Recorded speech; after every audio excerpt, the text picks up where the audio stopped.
September Fortitude and Resilience. September 1st. A strong soul is better than good luck. The rational soul is stronger than any kind of fortune. From its own share it guides its affairs here or there, and is itself the cause of a happy or miserable life.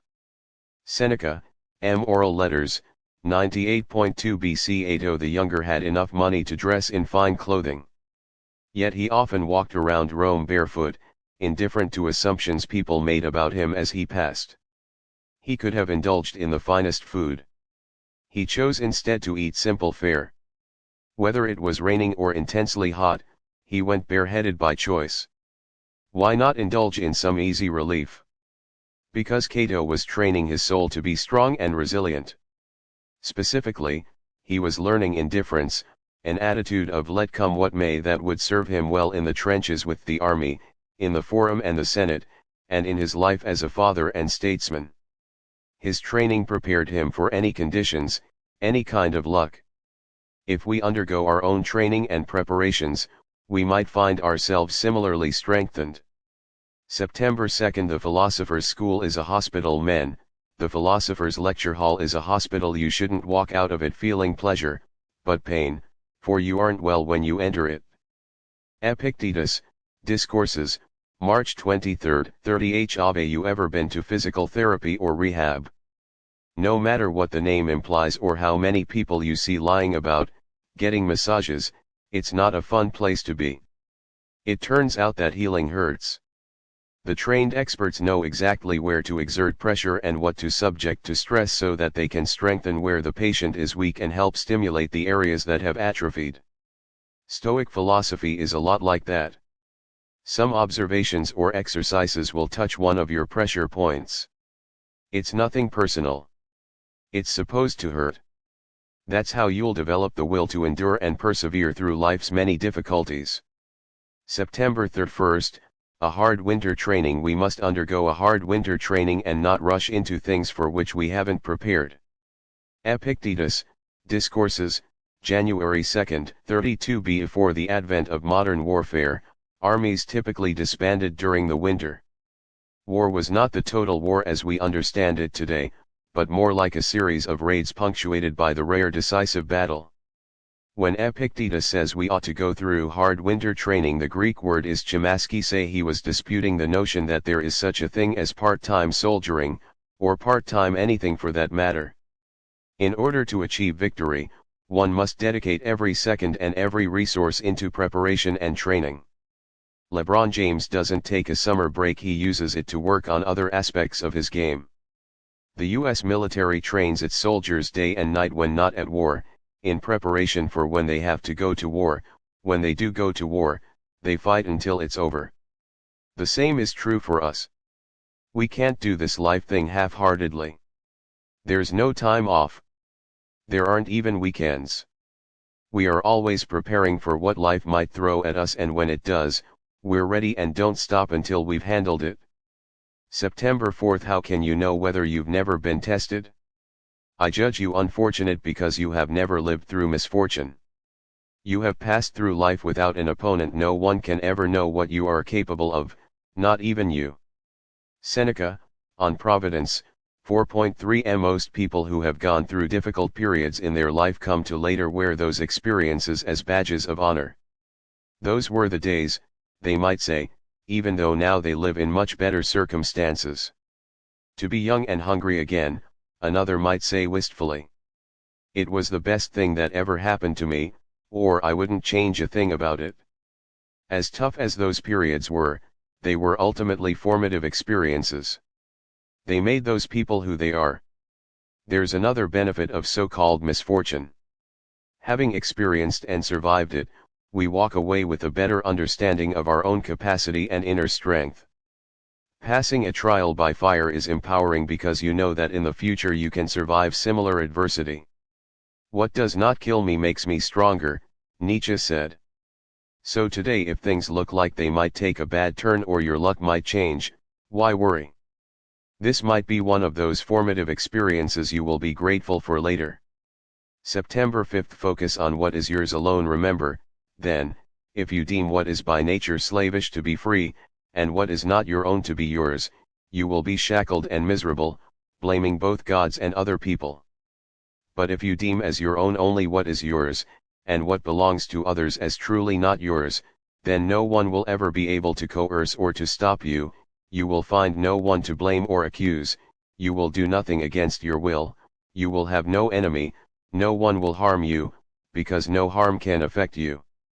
Epictetus, Enchiridion, 1.3. After Captain James Stockdale was shot down over Vietnam, he endured 7.5 years in various prison camps. He was subjected to brutal torture but always struggled to resist. Once, when his captors intended to force him to appear in a propaganda video, he purposely and severely injured himself to make that impossible. When Stockdale's plane was hit, he told himself that he was entering the world of Epictetus. He didn't mean that he was attending a philosophy seminar. He knew what he was to face when he crash-landed. He knew it wouldn't be easy to survive. Interviewed by Jim Collins for the business classic Good to Great, Stockdale explained there was one group that had the most trouble in the prison.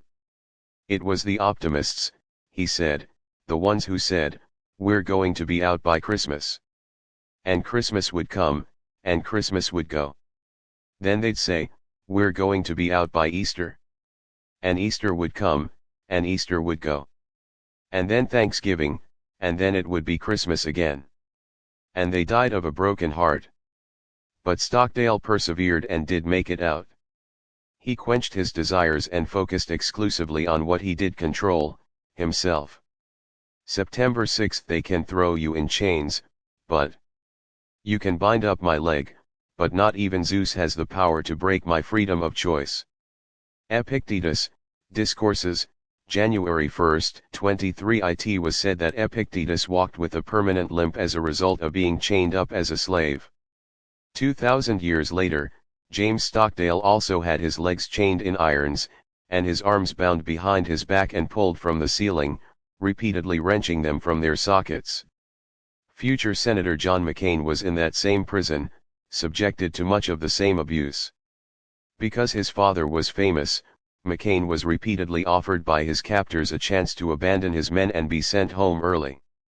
He too held tightly to his freedom of choice, declining to submit to that temptation even though it meant a loss of the physical freedom he must have ached for. None of these men broke. No one could make them sacrifice their principles. That's the thing, someone can throw you in chains, but they don't have the power to change who you are.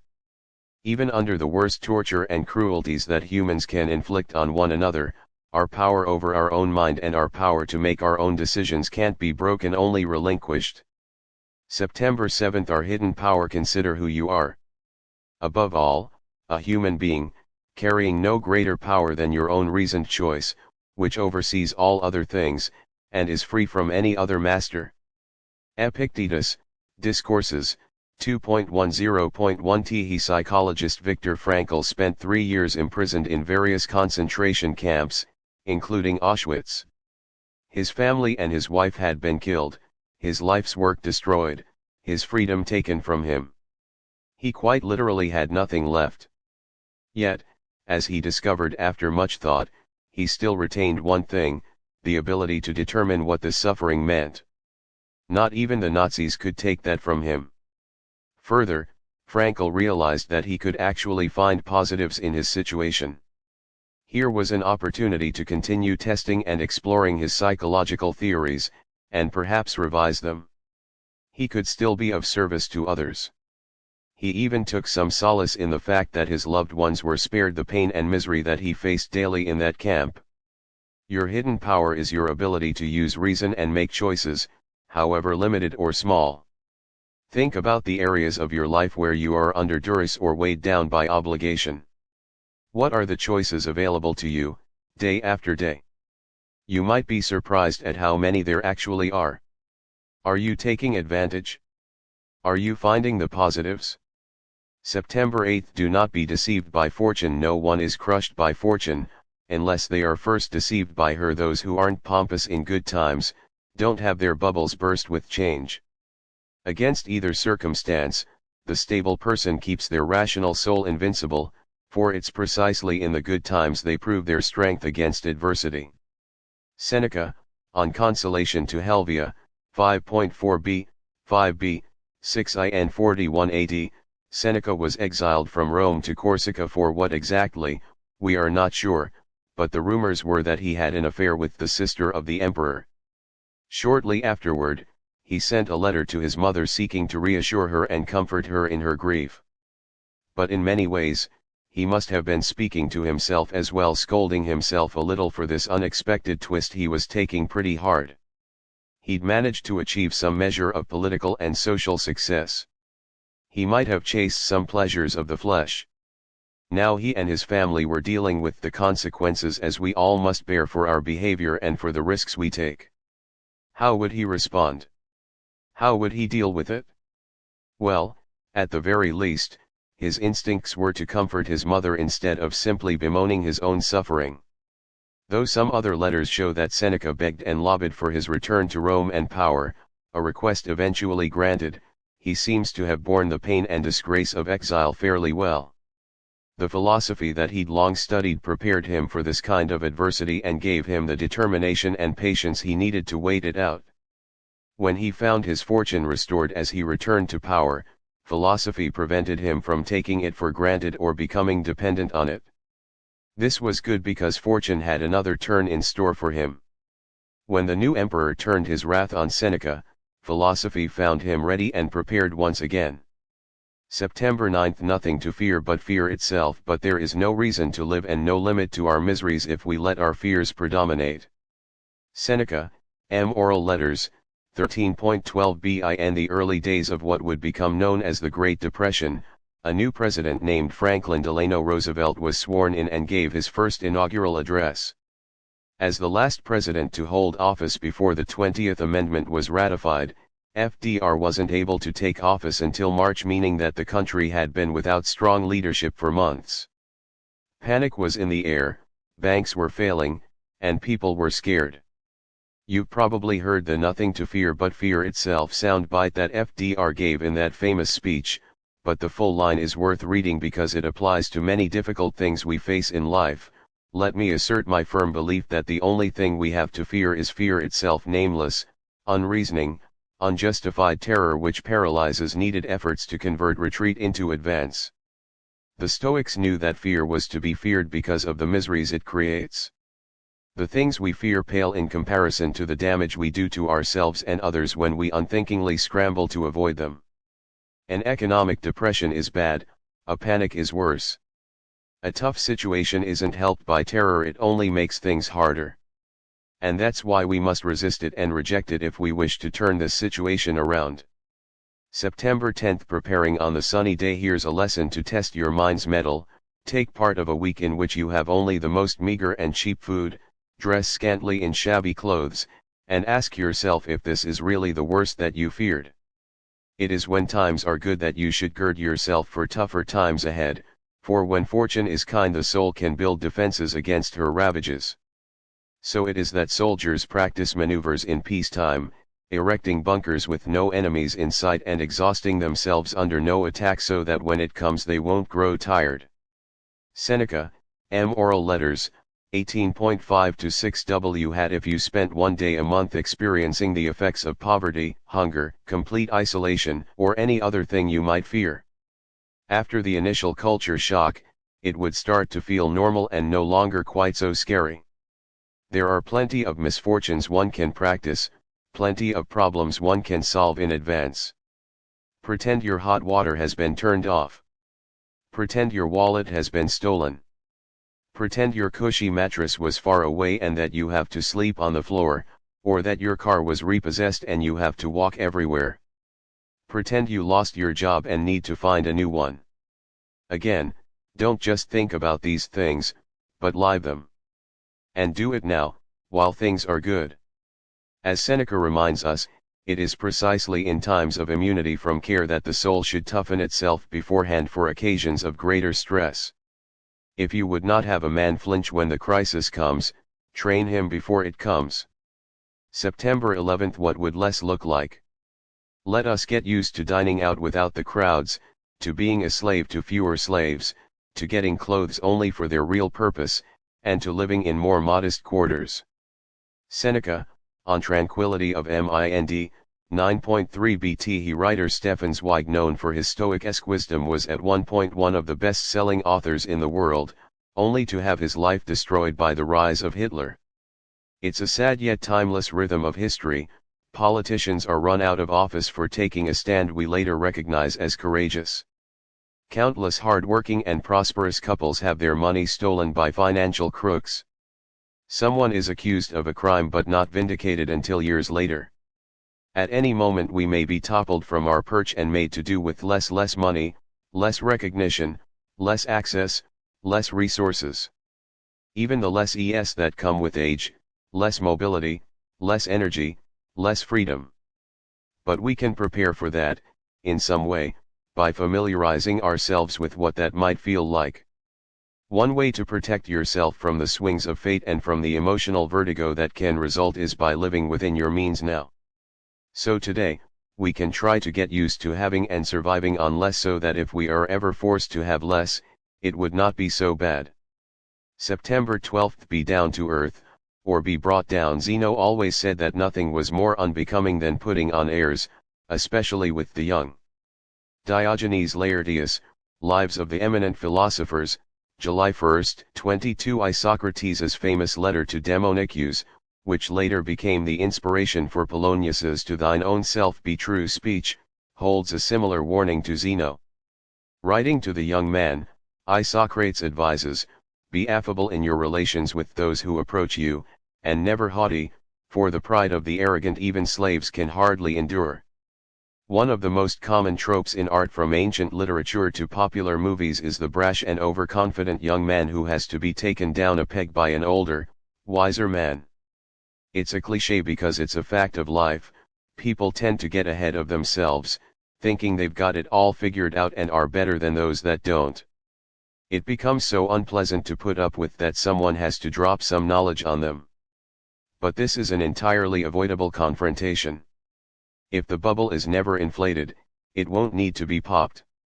Overconfidence is a great weakness and a liability. But if you are already humble, no one will need to humble you, and the world is much less likely to have nasty surprises in store for you. If you stay down to earth, no one will need to bring you oftentimes crushingly so back down. September 13. Protecting our inner fortress from fear. No, it is events that give rise to fear when another has power over them or can prevent them, that person becomes able to inspire fear. How is the fortress destroyed? Not by iron or fire, but by judgments. Here is where we must begin, and it is from this front that we must seize the fortress and throw out the tyrants. Epictetus, Discourses, 4.1.85, 86, 87 AT. Stoics give us a marvelous concept, the inner citadel. It is this fortress, they believed, that protects our soul. Though we might be physically vulnerable, though we might be at the mercy of fate in many ways, our inner domain is impenetrable. As Marcus Aurelius put it, repeatedly, in fact, stuff cannot touch the soul. But history teaches us that impenetrable fortresses can still be breached, if betrayed from the inside. The citizens inside the walls, if they fall prey to fear or greed or avarice, can open the gates and let the enemy in. This is what many of us do when we lose our nerve and give in to fear. You've been granted a strong fortress. Don't betray it. September 14. A different way to pray. Try praying differently, and see what happens. Instead of asking for a way to sleep with her, try asking for a way to stop desiring to sleep with her. Instead of a way to get rid of him, try asking for a way to not crave his demise. Instead of a way to not lose my child, try asking for a way to lose my fear of it. Marcus Aurelius, Meditations, 9.40, 6. Prayer has a religious connotation, but in life we all find ourselves hoping and asking for things. In a tough situation, we might silently ask for help, or, after a tough break, for a second chance from above.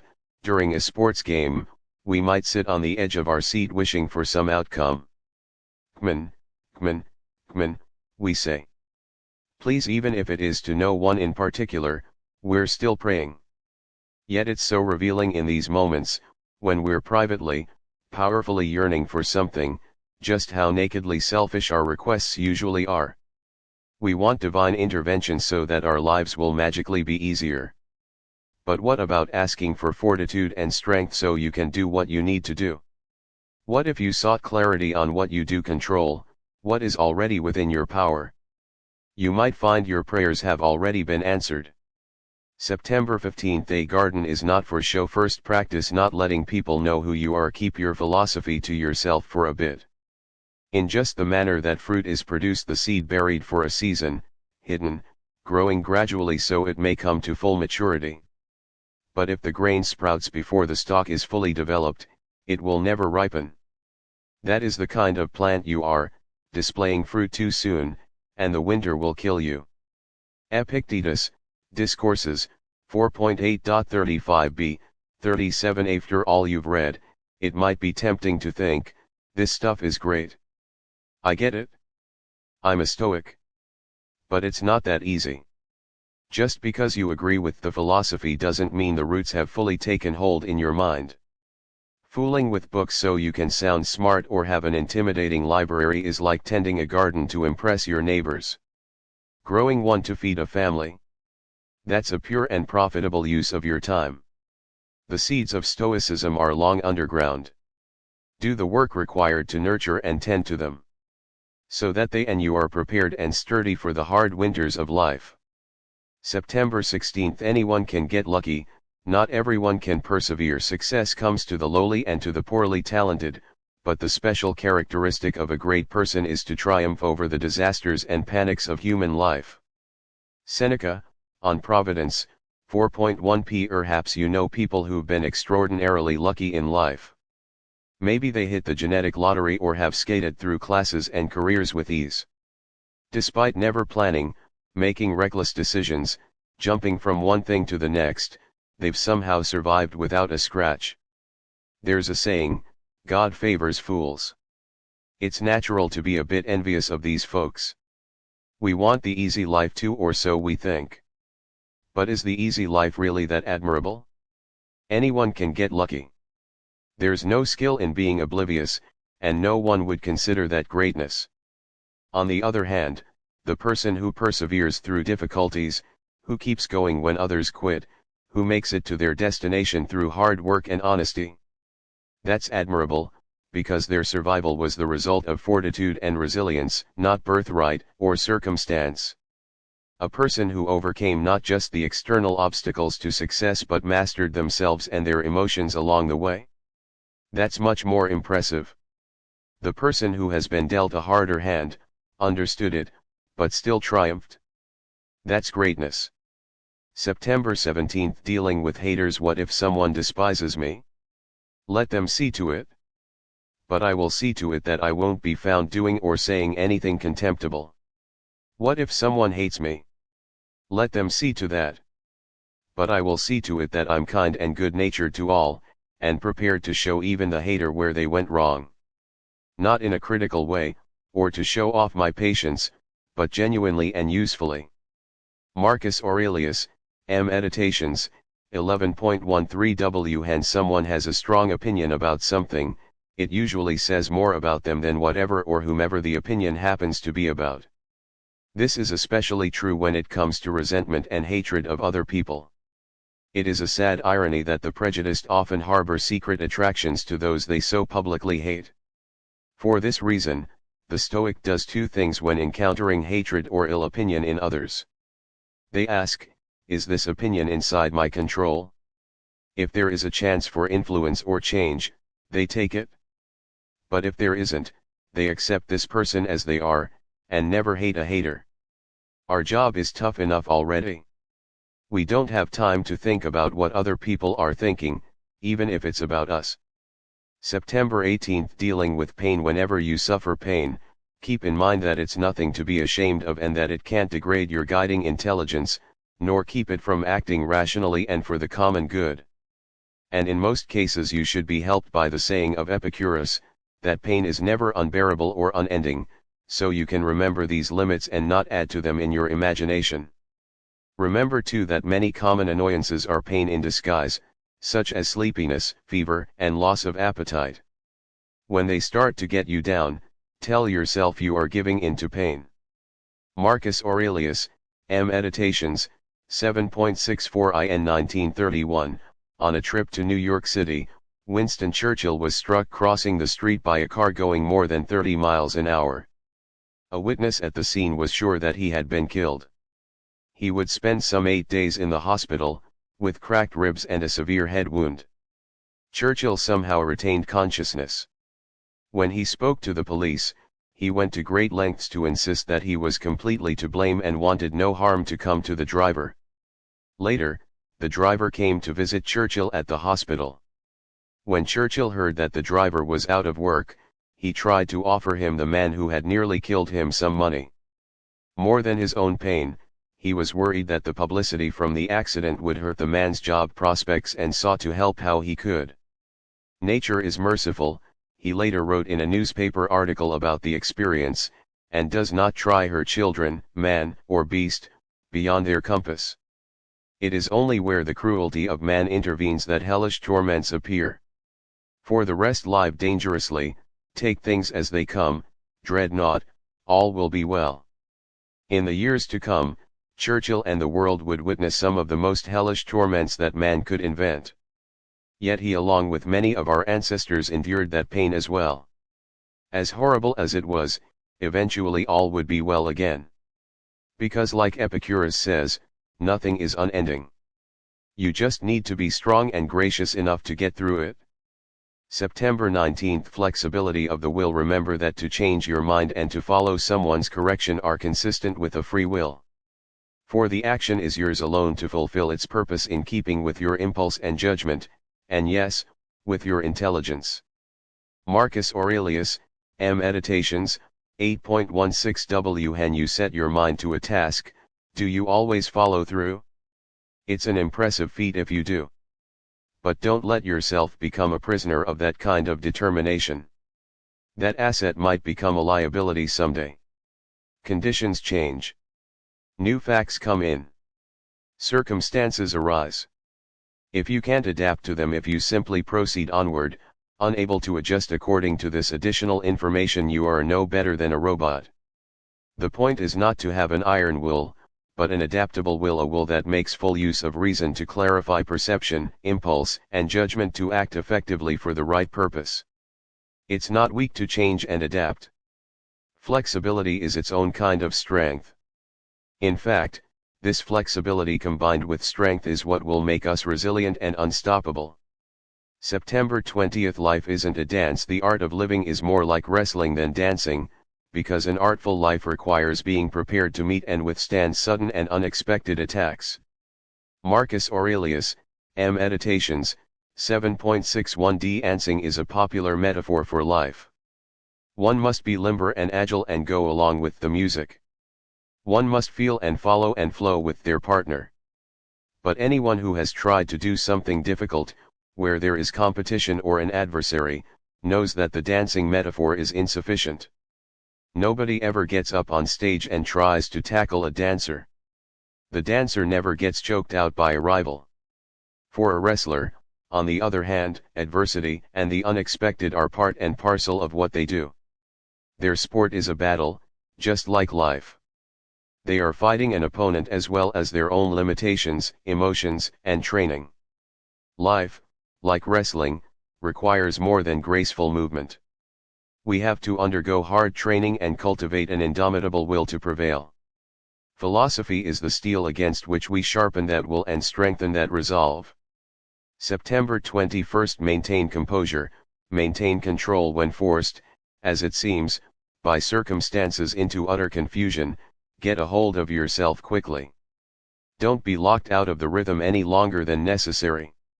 You'll be able to keep the beat if you are constantly returning to it.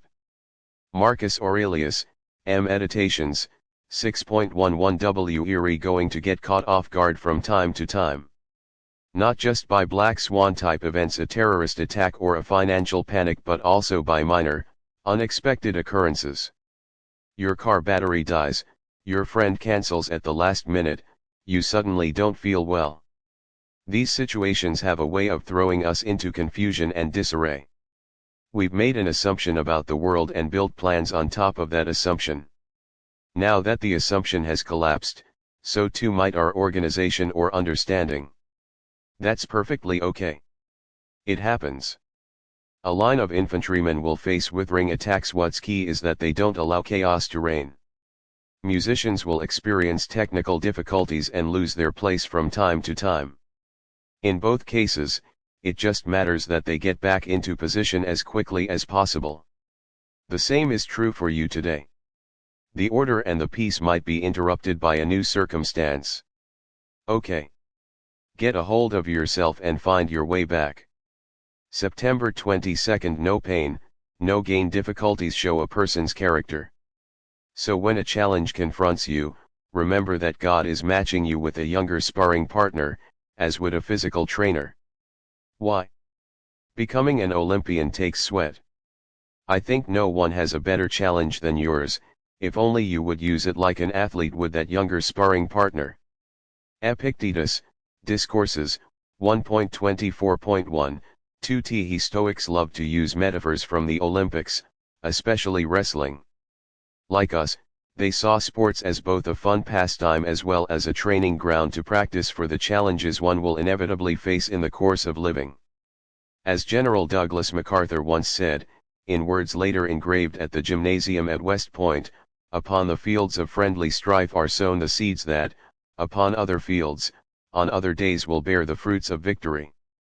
Everyone has found themselves outmatched by an opponent, frustrated by some skill or attribute they have that we don't: height, speed, vision, whatever. How we choose to respond to that struggle tells us about who we are as athletes and who we'll be as people. Do we see it as a chance to learn and get stronger? Do we get frustrated and complain?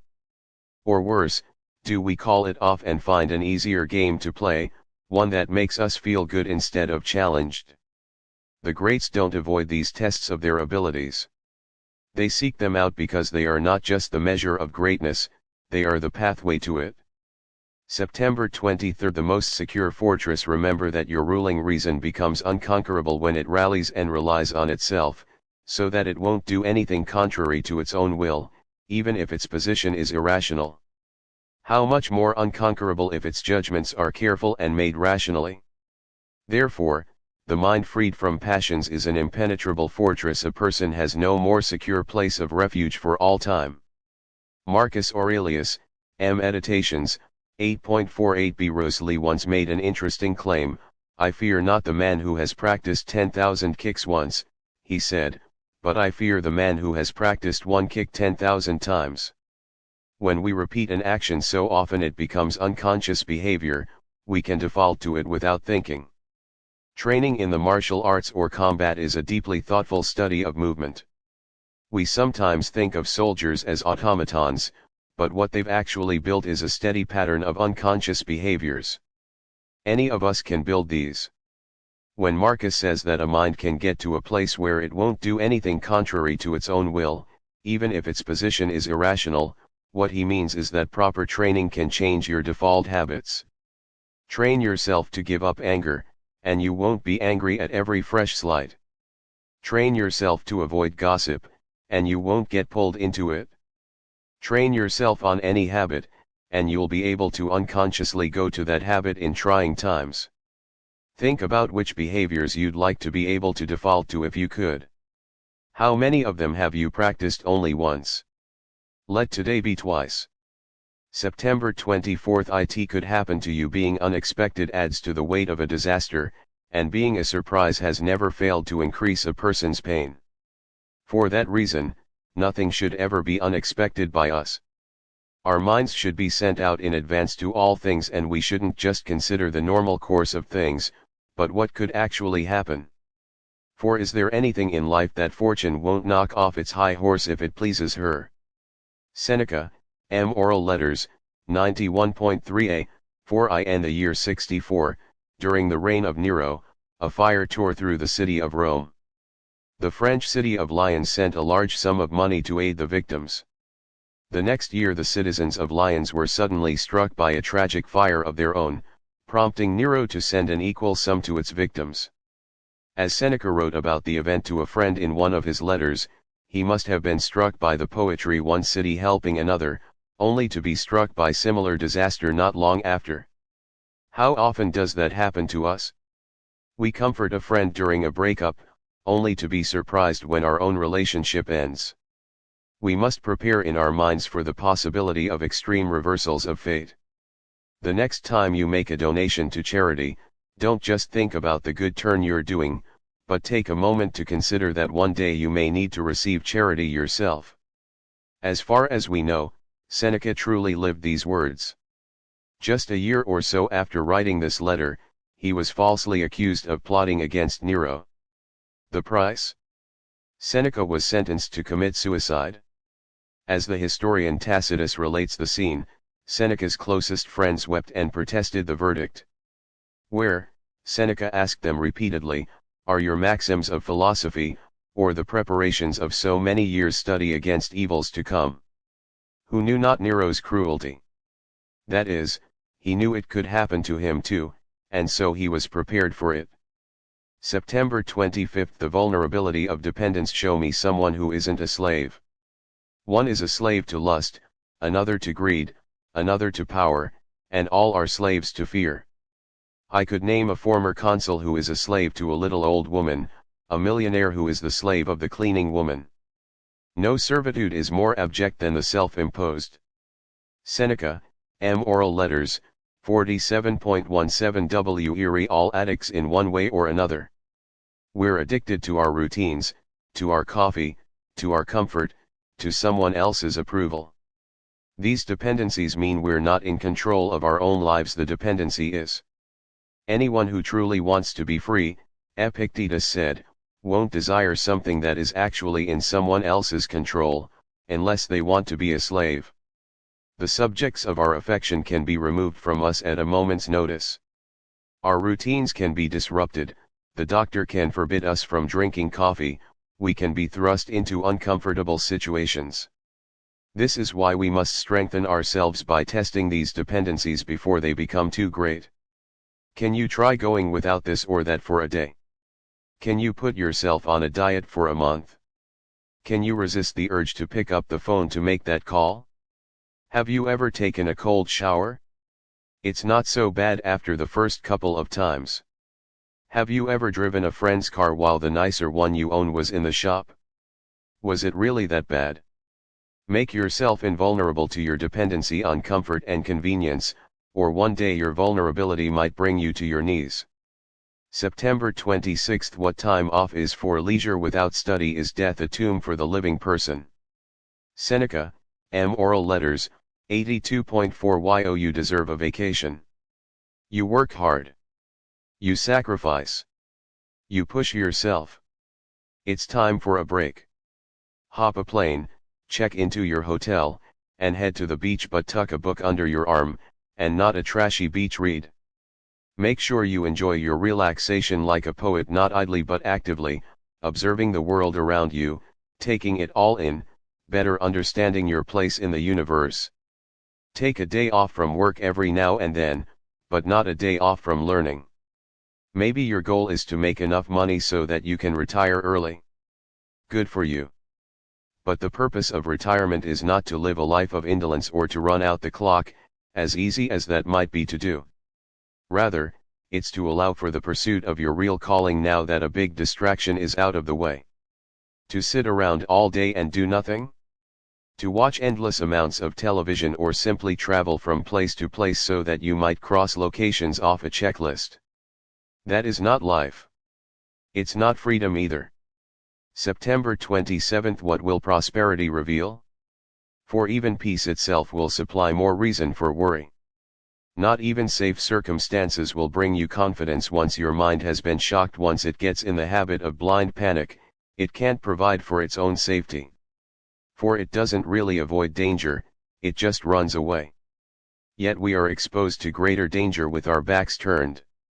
Seneca, M. Oral Letters, 104.10 BT. Here's an old proverb that money doesn't change people, it just makes them more of who they are. Robert Caro has written that power doesn't corrupt, it reveals.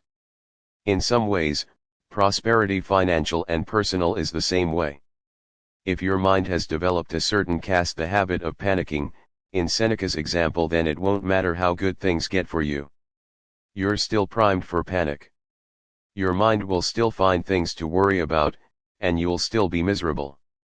Perhaps more so even, because now you have more to lose. This is why it's foolish to hope for good fortune. If you were to hope for one thing, you could hope for the strength of character that's able to thrive in good fortune.